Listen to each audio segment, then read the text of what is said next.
This today is for all the young men and all the young women out there who are contemplating starting a family, but yet don't have one. And I think in the Bible, God commands us to be fruitful and multiply, to spread our love to those around us, create a community, build a family. But the world we live in today, that's seeming more and more like a fantasy, more and more like a lie that we've been told, that we just can't have a family for the life of us, or else we go into financial ruin.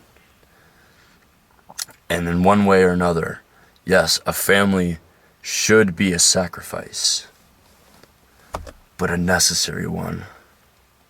One that creates meaning and value where there was none before. You could go your entire life doing whatever you want, but when you grow old and you look back, you've lost friends, you've lost people in your lives, family members even, and then you look back at your own family and realize it's just you. It's been you the whole time. And it's depressing, it's sad, it's meaningless to go about life that way. If you haven't started a family by the age of 20, if you haven't even considered a family at the age of 20, what are you going to do with your life? What will you end up having in the end? If you don't build something now, you won't live to be a grandfather or a grandmother. You won't live to be a father or a mother at all. You'll just be yourself. What good is that going to do? Serving yourself above all else. How selfish can you be, honestly? You have to start a family to create value on this earth. It doesn't matter how hard you work. It doesn't matter who you work for or what company you work for. What matters is what you build.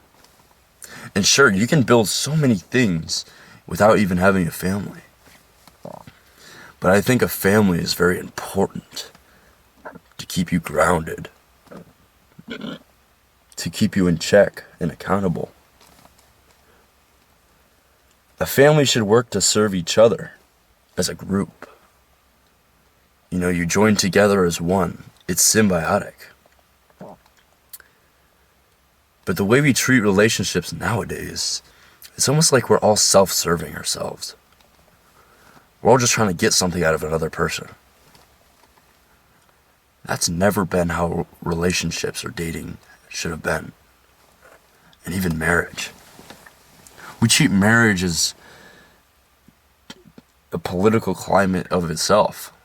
Honestly, there's so many things working against a marriage, so many forces at play, trying to divide men and women alike. But I think we have to push through that. No matter how hard it should be to accomplish this, we have to push through and achieve what is good in the eyes of God. Because it also says, let man not separate what God has brought together.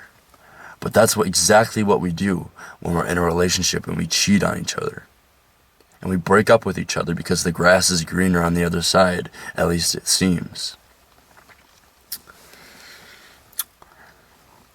Who are you really helping out? Who are you serving when you look for things that only benefit yourself?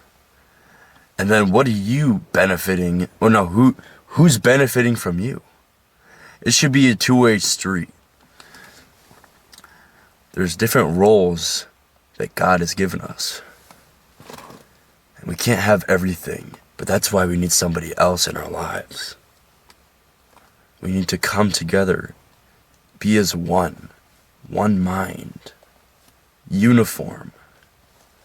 organized. Because what we have now is just utter chaos. Especially when the woman rules the relationship. When she becomes the head. And the man becomes the slave, basically. Men are designed by God to rule a household. Yet they don't really get given the chance to. A lot of the times. A lot of the stories I hear. It's just not in the man's control. And I don't think it's entirely his fault either.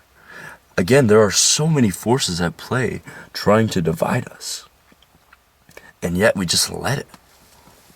We let it separate ourselves from each other. Because if we're divided and scattered, we're weaker. Don't you understand that? We're weaker. We need to come together, build a family, and become strength. Become conformed.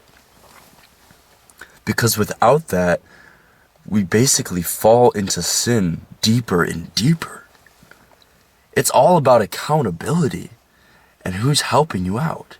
Because yes, humans sin. But they sin more on their own than with another person keeping them accountable. And that's why God commands us to be together and be fruitful and multiply, to tether ourselves to each other so that we don't fall into our sins deeper and deeper. But yeah, that's exactly what we're doing. We would rather our lives be better than to create something good in this world. We'll stop at nothing to fall deeper into our sins and basically work for ourselves alone. But if a true family is made, and there's a two-way street, and everyone's benefiting from everything, the man, the woman, and the children, everyone benefits from that. There is no doubting that. There is no argument to be made that a family unit is a bad thing. I don't care what your argument is. A man and a woman together raising children. Both of them raising children, not just the woman. The woman doesn't do all the raising, and the man doesn't do all the work. Don't you understand? Everyone has a role. Everybody does something to generate value within that unit. That's what it should be. It's not me, me, me. It's us, us, us. You know?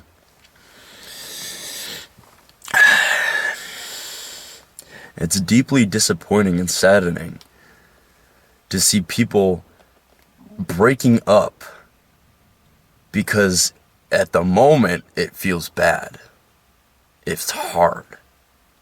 Are you really that selfish and weak that you would rather have a perfect situation with a perfect person? There is no such thing as a perfect person. And if you think there is out there, then you're a liar. Sure, some people can achieve more than others because they have that drive. And yes, those people become popular for a good reason. They're blessed.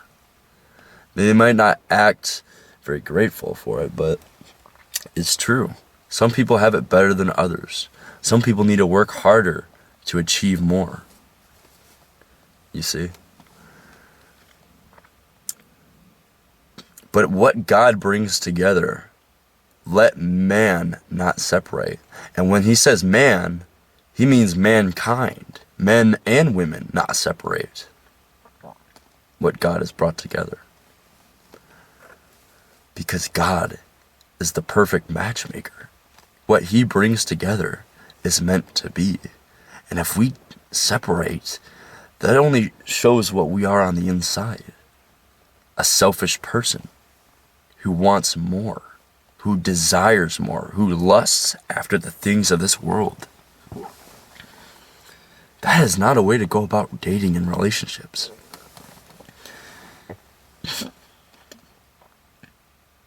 I've struggled with this too. I've had experiences in my past. I've had many relationships. None recently, because I've been having my own journeys as well. I just needed to take a step back from it all and kind of observe what the climate is like, because people are so selfish nowadays. They won't even entertain someone who doesn't interest them to the nth degree. They look at people as pure material value, what they can get out of them, what they can benefit from them. And they don't even stop to consider what they could benefit somebody else. Imagine you have a relationship with a giver and a taker.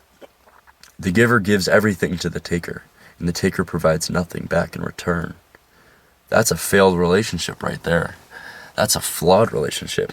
But if you have two givers, then everybody benefits and everybody improves. You have to match up. You have to find somebody that is willing to give and expect nothing in return except your generosity as well. Because if two people are givers, they will create so much value that their lives will both increase to the nth degree, tenfold. The best way I can describe it is a perfect unison. It doesn't matter what these people have done in their lives, but if they come together and keep each other in check and accountable, it's a good thing. It is a good thing. And another thing too, another reason why people don't really come together is because we assume so much about people. And we guard ourselves from what we perceive as bad qualities, bad traits. And in one way or another, yes, people who exhibit bad traits might not be trying to improve their life all that much if they continue to do it. But if it's something rare, and maybe like a bad day or something, that's forgivable, I think. People who exhibit bad traits. But if that keeps happening, then yes, I'm afraid that is something they have to work on themselves. But people just have it bad sometimes, and people just don't get given a chance. I think that's what it is. There are so many good people out here that don't get given a chance because they're missing what society has told people that they should want, that they should desire. Because if they don't have that, then they're basically a loser.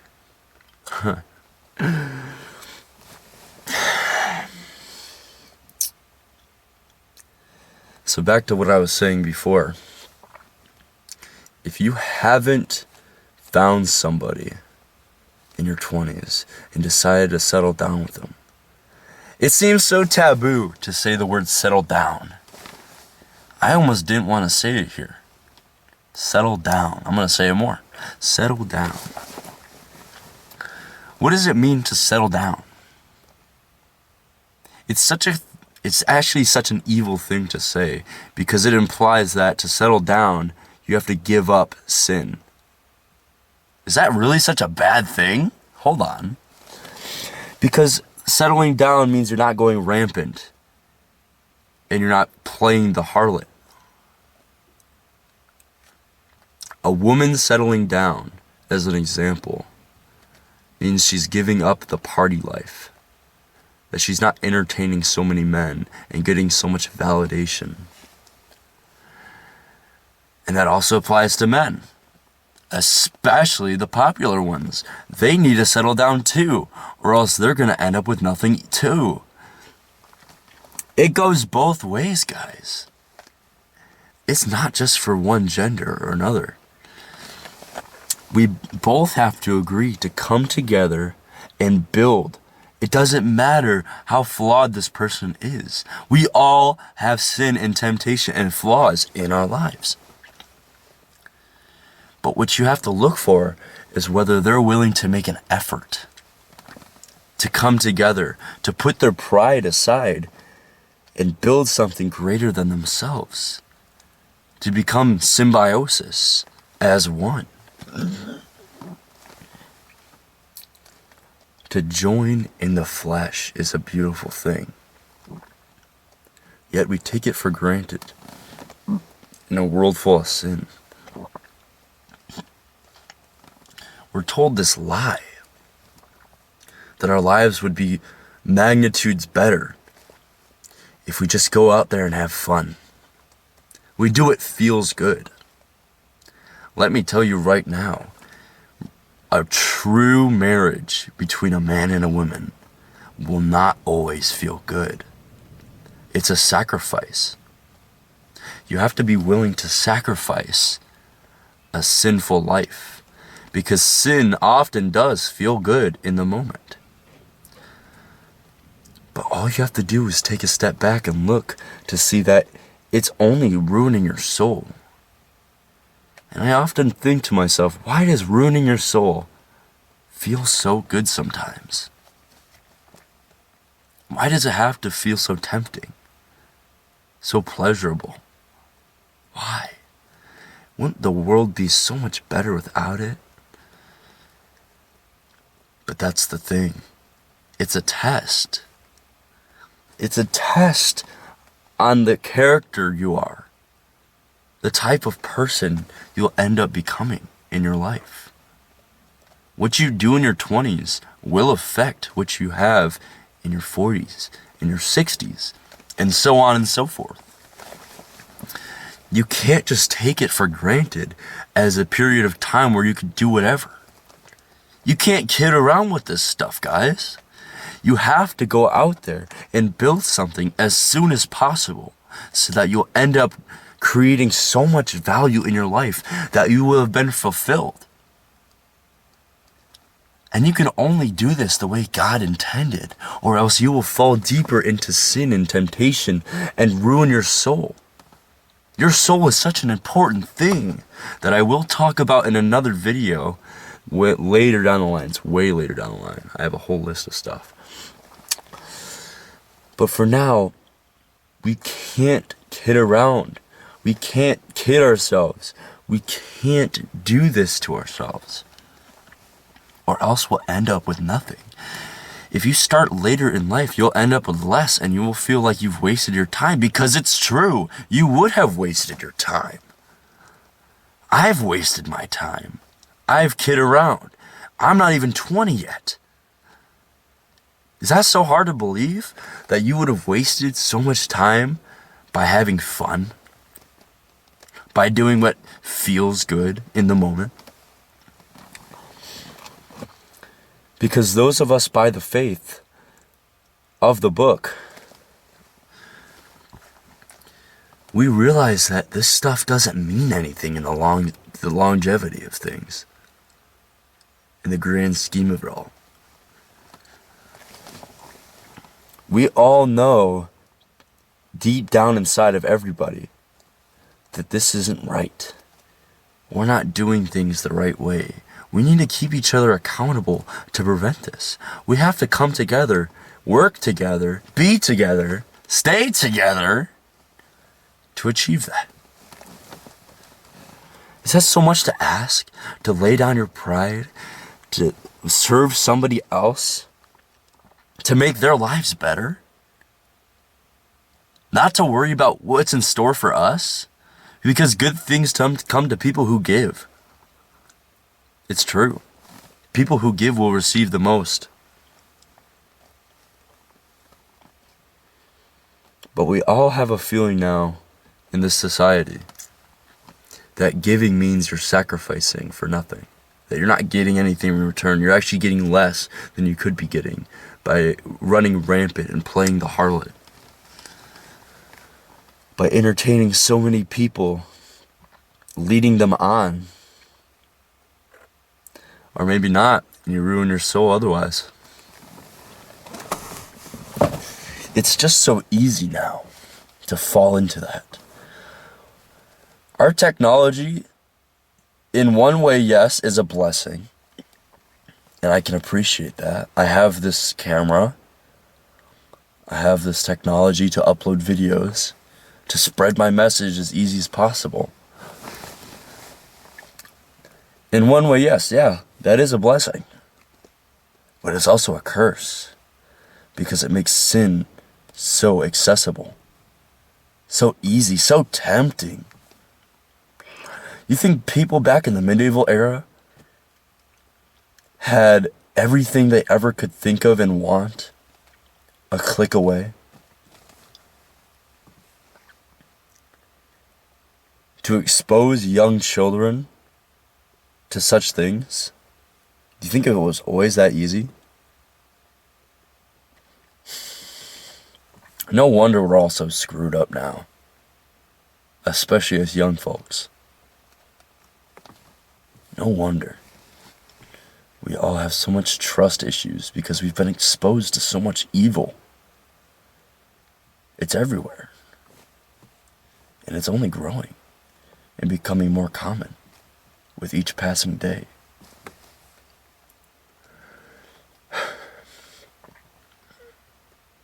But yes, more than ever, most importantly, we have to come together and recreate this family unit. We need to rebuild the family.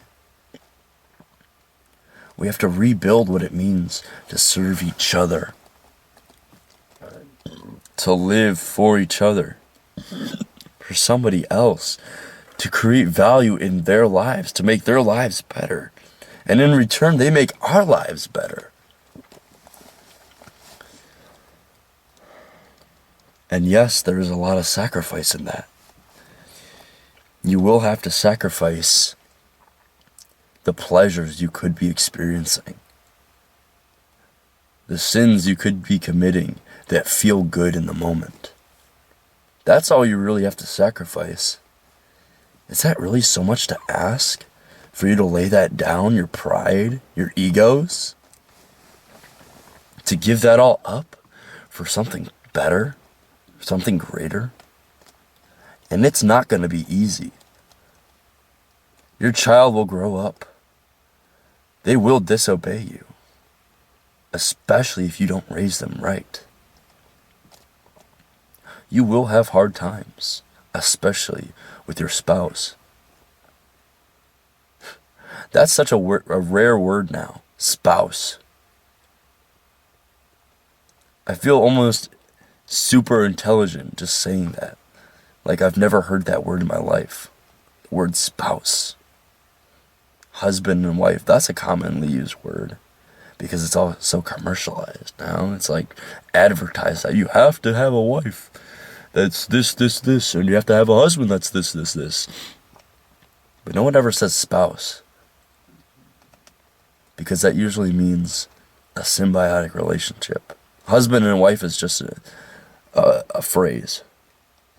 It's just a title. But a spouse is someone that you can call your own. A part of you. It means more.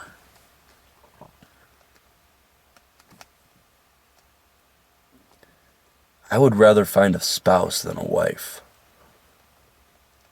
I like that word. Spouse. I encourage you guys to learn some more vocabulary on this kind of stuff. Starting with the word spouse. That's your homework for today. We like to have fun here. But the serious matter at hand is that so many people have bought into the lie. And it seems almost impossible to find a spouse. To find someone that's for you, not for themselves. It almost seems like you have to literally move countries to find someone who's religious, to find someone who's willing to give at all. Because everyone in the West just wants to take from each other. Is that not true? We're all in it for ourselves? Is that what we've come to?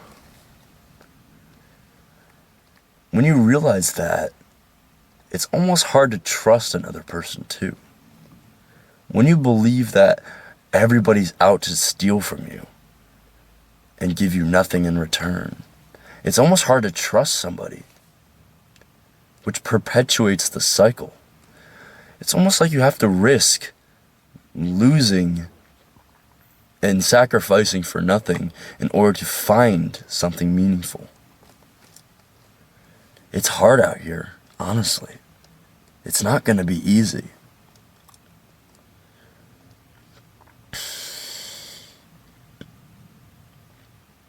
You have to trust people. I have to trust people. That's something I've struggled with forever, even now. I guard myself from opening up because I feel people just want to take from me. Yeah. It's hard. It's not going to be easy. But when it happens, let man not separate. Let it be good. It is not good for a man to be alone. It's not good for them to play the harlot either.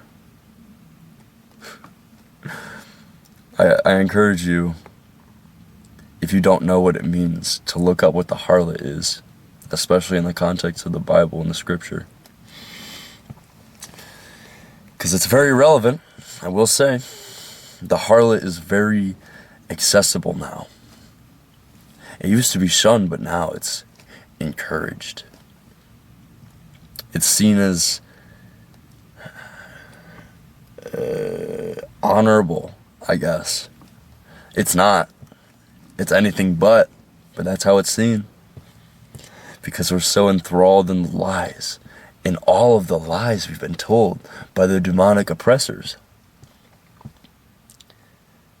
It's not a coincidence that families have been torn apart. Single mothers break up with their husbands, take their money, and get alimony. You think that's how God intended us to live? Absolutely not. Absolutely not. Because we're just taking from each other. And if you really just want to take from each other, go ahead. Get married, divorce, and take from the man. Because it's always usually the man who gets taken from, isn't it?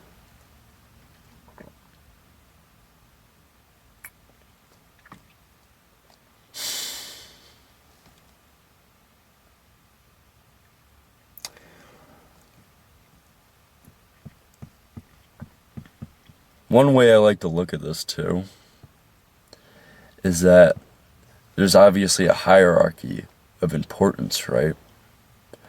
At the very top is God, right? And we can only get to God through Jesus.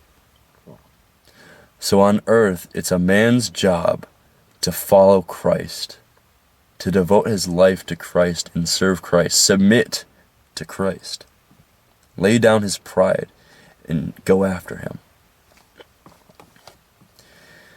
And then by proxy, a woman's job should be to maintain a man's faith and submit to him. A woman should only submit to a religious man because that man is not serving himself.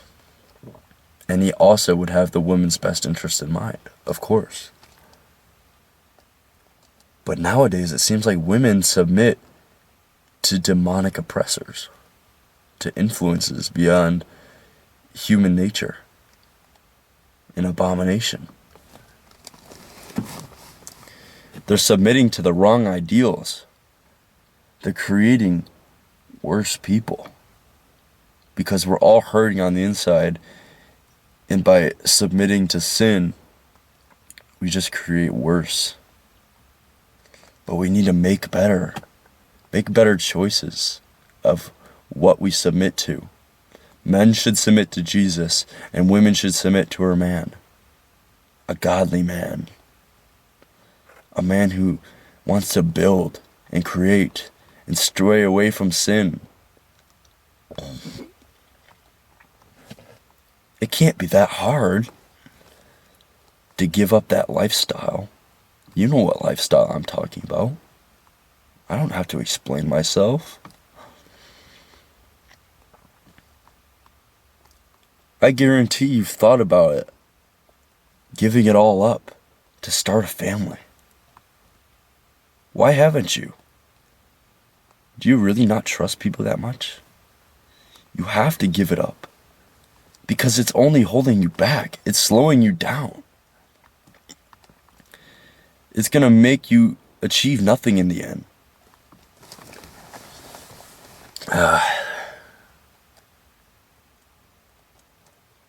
It's very important that we come together. If you haven't come together and settled down, I said it again, if you haven't settled down by the age of 20, you've wasted your time. And for that, your sin will multiply tenfold.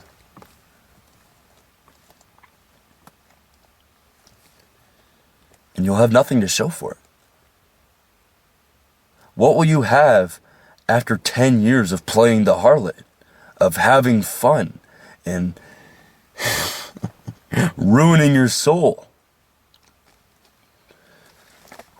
What will you have to show for it after all that time? I guarantee you'll have abortions. You're the kind of person who will avoid consequences as much as possible in order to perpetuate their own sins, to validate their own sins. My goodness. Avoiding consequences isn't going to last. It'll catch up to you. Will you really ingest that many pills, becoming infertile in the process, just to avoid the consequences of your actions? Oh, I'm just having fun.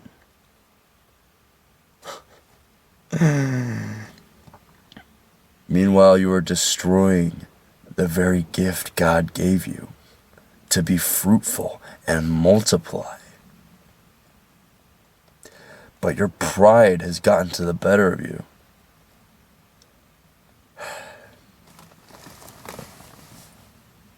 It has to stop.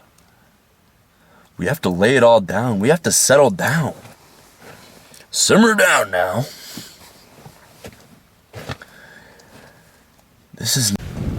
So unfortunately my battery died while recording that last video there. So I'm gonna wrap my thoughts up here because the video went on way too long anyway. Just find someone to start a family with. Find someone to stay with you. Because God commands it. We need to make something good out of all this. Because if we can't do that, we'll have nothing in the end. Alright, that's all. Goodbye.